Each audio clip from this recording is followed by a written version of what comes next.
Yeah, from what I understand, the building department really is not interested unless they can actually, in whatever you do, unless they can actually make more money off of you, like building a garage.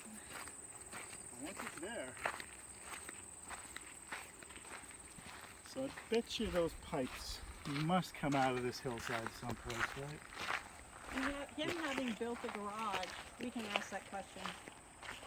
True. Yeah, I don't see any drainage coming out of the I hill. guess really, just put a hose on it and see where it gets wet. I'm not seeing any. Did that if we're such avid snowmobilers or nature people or whatever. It's for the snow melt off.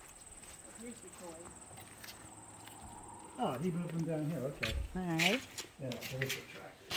So, It's cute. yes, no power in There's there. no power. Well, there's no lines going to the building, so unless I they thought put them it might be underground. buried.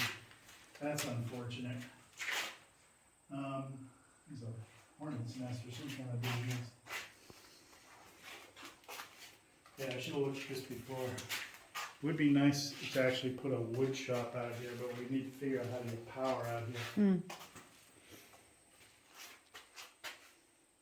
Wonder how much it would cost just to come in straight new service drop from the pole. Yeah. In a box.